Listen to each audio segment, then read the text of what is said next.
you have noticed something strange happening. The more distance he creates, the more present he becomes.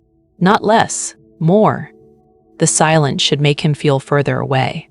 The weeks of no contact should be doing what they are supposed to do, wearing the edges down, letting the image of him soften and blur the way images do when nothing is feeding them. That is what is supposed to happen.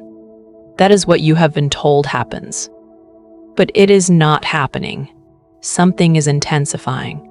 You feel it as a kind of pressure in the connection rather than a release of it, like something building behind a wall rather than dissipating into the air. You wake up and he is closer than he was yesterday, somehow, even though nothing has happened between you. Even though the silence is the same silence it was 2 weeks ago. Even though your phone has not moved and his name has not appeared anywhere and the practical facts of the situation have not changed at all. And here is the part you cannot explain to anyone. You can feel that it is not just you. Whatever is intensifying is not one-directional. It is not your longing growing louder in a quiet room. It is something in the space between you, something in the connection itself. You can feel that the pressure is on both ends of the cord, not just yours. And that is the thing that stops you from being able to simply write it off as your own attachment talking. Because you know what your attachment feels like. You have spent enough time with it to know its particular quality, its particular texture, and this is not that. This is something else. This is the connection doing what connections like this one do when someone tries to run from them, getting louder. If something in that is landing somewhere true for you right now, leave a like and subscribe so you do not miss what is coming next. Drop. The more he runs, the closer he gets in the comments. Say it. Because naming what is actually happening in this connection is an act of clarity. And clarity is exactly what this moment needs from you. Leave it below. Before we go any further, I want to say something directly. Because some of you watching this right now are carrying questions that a general video cannot answer. You know your connection has a specific texture that does not map cleanly onto any category. You know there is something happening in your chart right now, something in your timing, something in the blueprint of this union that you have not been able to fully see yet. That is exactly what a personal twin flame union reading is for. This is a reading I build around you, your name, your date of birth, your exact time of birth, your place of birth. Those coordinates open a map that is entirely yours, and that map has something specific to say about where you are in this journey right now. What karmic patterns are moving in your connection, what the universe is currently constructing in the space between you and your twin, and what your soul contract with this person actually looks like at this level of depth. You receive a personal audio reading delivered straight to your inbox, your voice in your ear, not generic copy, and a detailed PDF breakdown you can return to again and again as you move through the stages ahead. If you have been waiting for the right moment to get this clarity, this is it. The link is in the description below. I will see you inside. Here is what is actually happening energetically on this day. Sunday, March 29th, 2026 sits inside a particular corridor of sky that has been building pressure for several weeks now. Venus is in its final hours in Aries before crossing into Taurus tomorrow, and that cusp energy is not subtle in a twin flame connection. Venus in Aries has been raw, direct, and unfiltered for weeks. It has been the energy of wanting without apology. And the thing about Venus on a sign boundary is that what has been suppressed under one frequency is about to meet the gravitational pull of another. Mars is in Pisces, dissolving boundaries, making the energetic membrane between two people who are connected at a soul level extraordinarily thin. The moon is moving from Leo into Virgo today. That shift from sovereign expression into quiet discernment, and in the context of a twin flame dynamic, it reads as a moment where the emotional volume inside the connection gets turned inward rather than outward. What this sky is doing to the dynamic is making his attempts at distance increasingly expensive. The thinner the membrane between you, the more energy it costs him to maintain separation. And the more energy it costs him, the more aware of you he becomes, not despite the distance, because of the distance. That is the paradox that Limerence theory explains most clearly of all the psychological frameworks that map onto this connection. Dorothy Tenove, the researcher who first formally described limerence in the 1970s, identified something that has direct bearing on what is happening in your connection right now. Limerence, which is the involuntary state of obsessive preoccupation with another person, does not weaken under suppression. It strengthens, and it strengthens in a very specific way through what Tenove called the uncertainty principle of limerence. The more uncertain the outcome, the more intense the intrusive thinking becomes. The more a person tries to suppress the thoughts, the more the thoughts activate. Suppression attempts do not reduce limerence, they amplify it. This is not a flaw in his psychology. It is not weakness. It is not confusion. It is how the human system works when it has formed a limerent attachment to someone, and the research on this is remarkably consistent across decades. The intrusive thoughts that characterize limerence, the involuntary replaying of specific moments, the constant monitoring of mood in relation to the limerent object, the way the mind keeps returning to the person even when it is directed elsewhere. All of these processes get more intense under suppression, not less. He is not thinking about you less because he has put distance between you. He is thinking about you more. The specific mechanism is this. When the mind tries to suppress a thought, it creates what researchers call an ironic process, a simultaneous monitoring process that keeps scanning for the thought in order to confirm it is being suppressed. That monitoring process keeps the thought active at a subconscious level, even while the conscious mind is looking the other way. It is like trying not to think of a white bear. The moment you try not to think of it, the bear is everywhere. For him, in this connection, that bear has your face. And he knows this. That is the part that makes separation so disorienting for the divine masculine in a twin flame dynamic. He left in part because the intensity was overwhelming. He pulled back because the pull felt dangerous, uncontrollable, too much. He needed to not feel this way. He decided at some point, consciously or not, that creating distance would reduce what he was feeling. That the rational thing, the safe thing, the self-protective thing, was to step back and let the feeling quiet down. It has not quieted down. It has gotten louder. And he does not have a clean framework for understanding why his own strategy is not working. You need to understand what this specifically feels like from inside his experience, because it does not feel the way you might imagine it feels. It does not feel like longing in the way you experience longing. It does not have the open, aching quality of wanting something. It has a quality more like irritation, more like static, more like a frequency that will not turn off. He will be in the middle of something, a work task, a conversation, a normal Tuesday afternoon, and something completely unrelated to you will snag on you anyway. A song, a particular quality of light, a phrase someone uses, something about the way two people interact in a room near him. And suddenly you are there, in the foreground, unbidden, completely inconvenient, exactly where he has spent considerable energy trying not to have you.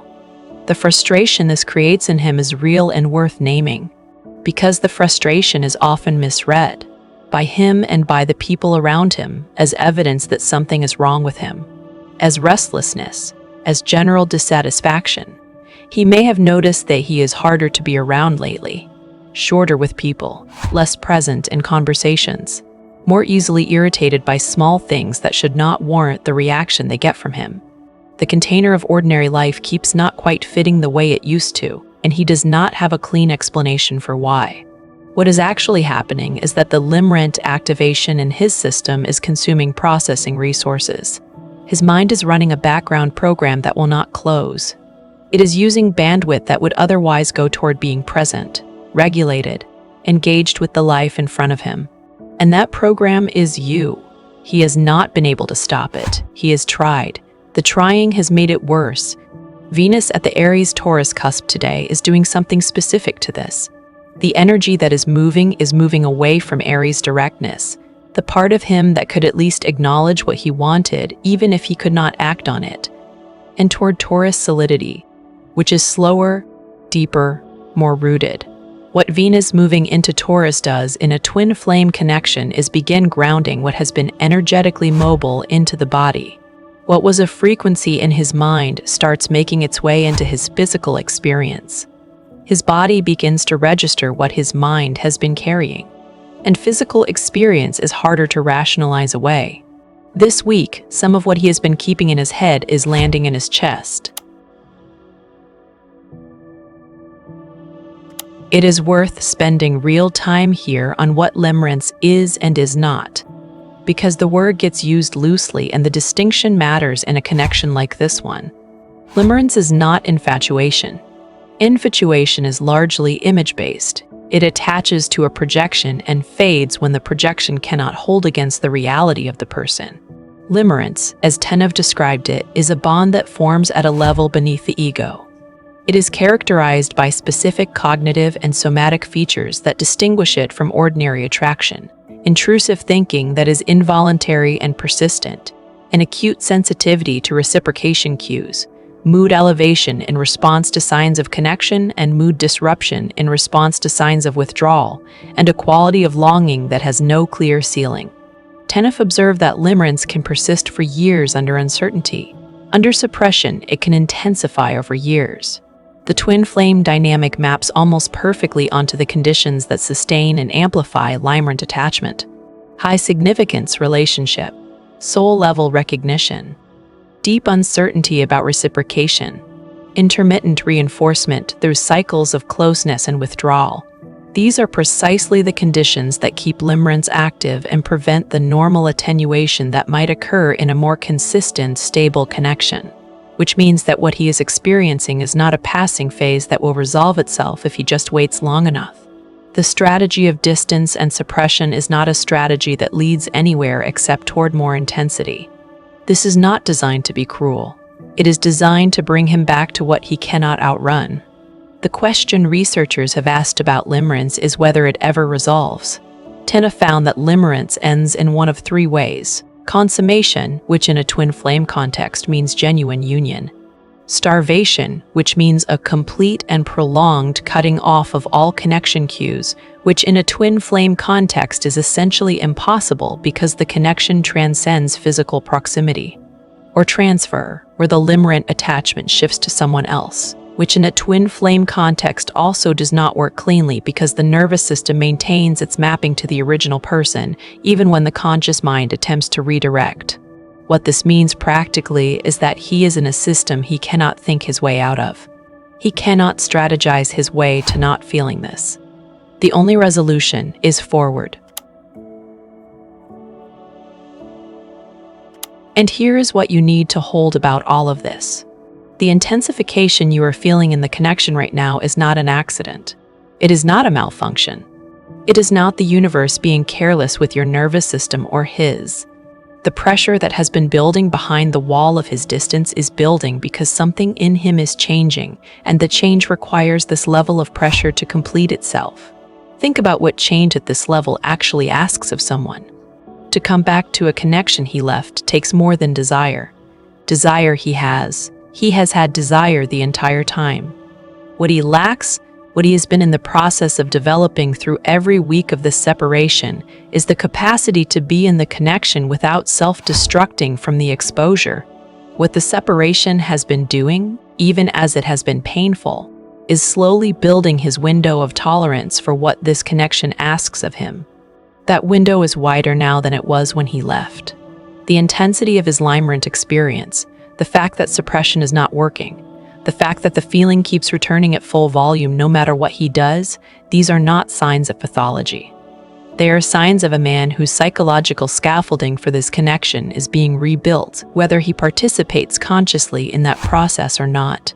The universe is not asking him to figure this out. It is doing the figuring. What the sky on March 29, 2026 is doing is continuing to apply the kind of pressure that does not allow the status quo to stay comfortable. Venus moving out of Aries means the raw wanting phase is shifting into something more grounded and committed. Mars in Pisces means the resistance is dissolving from the inside, not from any external pressure. The membrane between you is thin right now. The boundary between his inner world and your presence in it is thin. What you feel as intensification is real. It is the connection doing what it was always going to do, moving through every attempt to stop it. There is a tool I want you to know about before we continue, because what I just described, the stages, the intensification, the movement through the phases, this is exactly what the Twin Flame Journey Tracker and Progress Workbook was built to document. 39 pages. An 8-stage journey tracker so you know exactly where you are, not where you think you are, where you actually are based on evidence. A synchronicity log so the moments that feel significant to you do not vanish into the noise of daily life. A daily self-love checklist that keeps you the center of your own story, not just a satellite around his. Weekly reflections and monthly reviews that let you look back across time and see, in black and white, that you are moving, that this is not spinning, that something is actually happening. The link is in the description. $11.11 for 39 pages of proof that your journey is real and you are progressing in it. What this intensity is asking of you specifically is worth naming clearly, because the pressure in the connection is not only doing something to him, it is doing something to you as well. And the something it is doing is asking you to stop managing the connection and start inhabiting your own life more completely. Here's the psychological mechanism underneath that. Limerent attachment creates a particular dynamic in the person who is more aware of the connection. It creates a tendency toward hypervigilance around connection cues, a monitoring of energetic signals, a constant low-level readiness to respond to whatever movement he might make. And that hypervigilance, while it is completely understandable and in many ways a natural response to the uncertainty of this situation, is also keeping part of you on hold. Part of your attention is always allocated toward the connection, always running that background process, always checking the signal. What the sky is asking you to do is withdraw that allocation. Not because the connection is not real. It is real. Not because he is not coming. The movement is happening. But because the monitoring is costing you something, the same way his suppression is costing him something. And what it is costing you is presence. Presence in your own body. Presence in your own day. The capacity to be genuinely surprised by your own life, because you are not preloading all of your awareness into the corridor between you and him. The connection intensifies when you stop managing it. That is not a strategy. That is not a technique for getting him back. That is just what happens when you redirect the attention you have been spending on the connection back into yourself. The signal that was using both of you as endpoints starts using the endpoints differently when one of them steps back from the monitoring role. What fills the space you vacate is not emptiness, it is him. Feeling the shift, feeling the change in frequency, feeling the connection move in a way that distance cannot account for. You have been holding the connection in your awareness as a form of care. The invitation right now is to hold yourself in your awareness with that same quality of attention, and trust that what you feel intensifying between you is not in danger of fading just because you stop watching it. The connections that are real do not require surveillance to survive. They survive because of what they are. And this one has been surviving everything. Saturn in Aries right now is the architectural element underneath all of this. Saturn entered Aries in February, and what Saturn in Aries does, at a structural level, is demand that what is built actually be built to last. The cardinal fire of Aries is initiating, direct, willing to begin. Saturn is the planet that asks, but is this structure sound? Will it hold? Not in sentiment, in reality. In the practical reality of two people choosing to be in a life together. Saturn in Aries is the energy that says desire without structure is not enough. Wanting without capacity is not enough. The intensity of what he feels must eventually be matched by the developmental work of becoming someone who can stand in this connection without running from it. That developmental work is what the separation has been, not punishment, not rejection, not the universe being indifferent to your pain. Architecture. He is being built into someone who can handle what this connection actually asks of him, and at a limerent intensity that will not let him rest, that keeps surfacing no matter how much distance he puts between you, is part of that construction process. It is the universe keeping the thread taut so he cannot lose track of which direction home is. You can feel that thread from your end. The tautness is real. The thread is real. And the building is nearly done. There is something worth naming about what this process does to the divine feminine specifically, because the experience of feeling the connection intensify while he is apparently moving away from it is one of the most disorienting positions in this journey. You are not moving away from it, you never moved away from it. And so, the intensification does not land for you as a surprise, exactly. It lands more like confirmation. More like the thing you already knew, stated louder. More like the universe turning up the volume on a frequency you have been quietly receiving for months. But there is also something exhausting about being the one who feels this first. About being the one who has to hold the knowing without the evidence. About being the one who wakes up feeling closer to him than yesterday with no practical reason to support that closeness, and then has to decide again, for the thousandth time, whether to trust what her body is telling her or override it in the interest of being sensible, being practical, being the kind of person who does not build her entire understanding of reality around a connection that the visible facts of her life seem to contradict. You've been making that decision over and over, choosing trust over and over, not because it is comfortable, because it keeps proving to be accurate. What you feel in the connection is not a wish dressed up as information. It is information. The reason it can be trusted is not faith alone. It is the specific track record of what your body has told you about this connection and what has turned out to be true. The specific pattern of knowing something was shifting before anything in the external world confirmed it. The way certain dreams have turned out to be accurate. The way certain moments of unexpected peace have turned out to precede something meaningful. You have your own private evidence base for trusting what you feel here, and even if you have never named it that way, you know it is there. What the Limerence intensification on his end is doing right now is adding itself to your evidence base, because you are feeling the pressure of it from your side of the cord. You are feeling that the connection is not diminishing. You are feeling with a specificity that is hard to explain to anyone outside this experience, that what is happening in the shared field between you is movement toward rather than away from. And that feeling is not coming from hope. It has a different quality than hope. Hope has a reaching quality to it. This has a settling quality. Like something that is simply true becoming more clearly true. Hold that distinction carefully. What you are feeling right now is not hope dressed up as certainty. It is the specific felt sense of a connection that knows where it is going. What the divine feminine carries in this part of the journey is a kind of double awareness that deserves to be named with real precision. On one level, you are living your life, present, functional, moving through your days with genuine engagement and genuine moments of joy and genuine investment in the things and people and projects that are yours. That is real. That is not performance.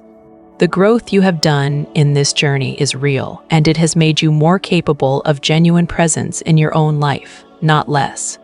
And underneath that, at a level that runs quieter and deeper, there is a steady awareness of the connection. Not an anxious one.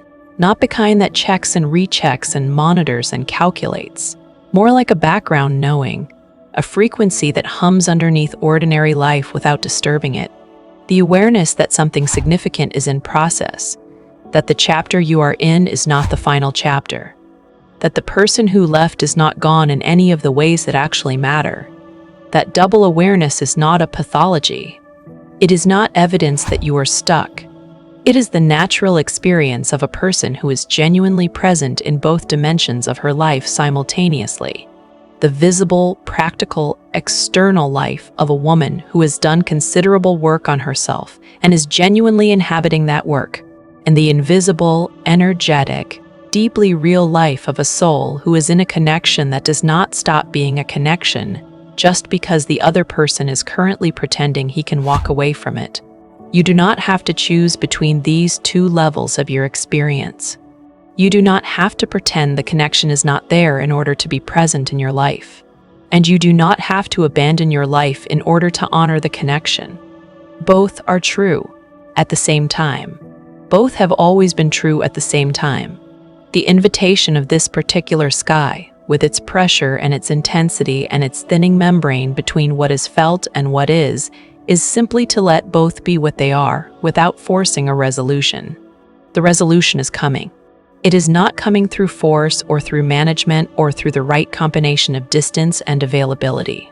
It is coming through readiness, his readiness, yours, and the particular convergence of cosmic timing that brings two people who have been prepared by their journey to the same threshold at the same moment. That convergence is not as far away as it is felt. What you are feeling right now in the connection.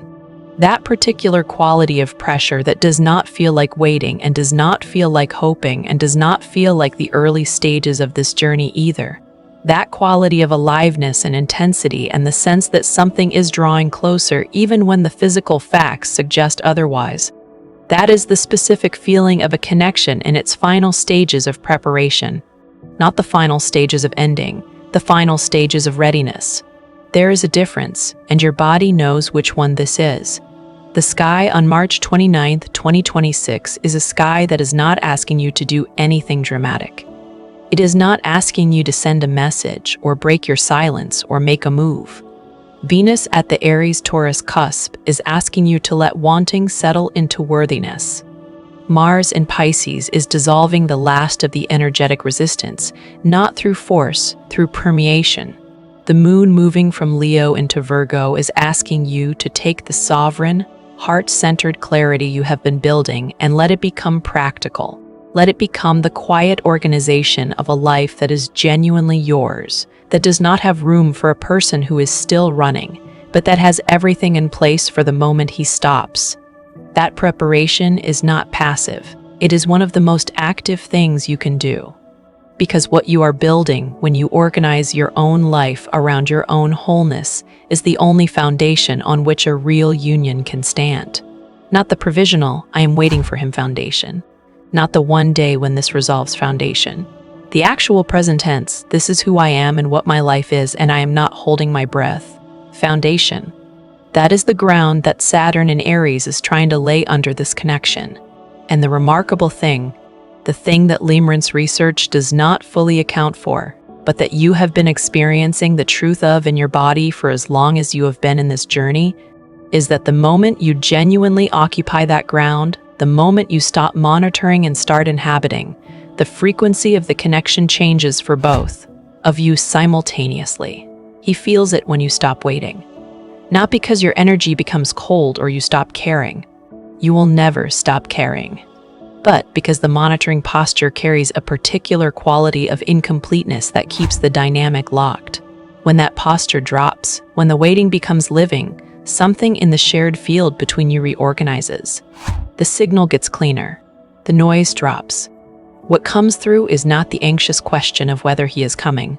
It is the clear knowing that the connection is alive, that it has always been alive, and that alive things that are real move toward completion at their own pace without requiring you to hold them in place through the force of your attention. You can let go of holding it. It will not fall. What is real does not require your surveillance to remain real. What is fated does not require your management to remain on course. The pressure you feel right now in this connection is not the pressure of something that might break if you stop watching it. It is the pressure of something that is completing, that is rounding toward wholeness, that is doing the structural work of becoming something that can last. Feel that difference. The pressure of breaking and the pressure of completing feel different in the body. You know which one this is. You have always known. The knowing is yours. It has always been yours. And no amount of distance from him, no period of silence, no stretch of uncertainty has taken it from you. That knowing is the one thing in this entire journey that has stayed completely consistent, completely present, completely undamaged. It is the thing that has told you in the quietest moments when there was nothing external to support it, that this is real, that this matters, that the universe is not done with this story. It is right. It has been right the entire time. And the sky on this Sunday in late March, with Venus crossing into Taurus tomorrow and Mars moving through the final degrees of Pisces and the Moon shifting into Virgo and Saturn in Aries, asking every structure to prove it can hold, this particular sky is the sky of something entering its final corridor before arrival. Not arrival in the storybook sense, arrival in the real sense. The sense of two people, both of whom have been changed by this journey beyond recognition from who they were when it began, finally arriving at themselves fully enough that being in a real life together is no longer something the connection has to survive. It is something the connection can build. That is what is intensifying between you right now. Not longing, not loss. The final architecture of something permanent,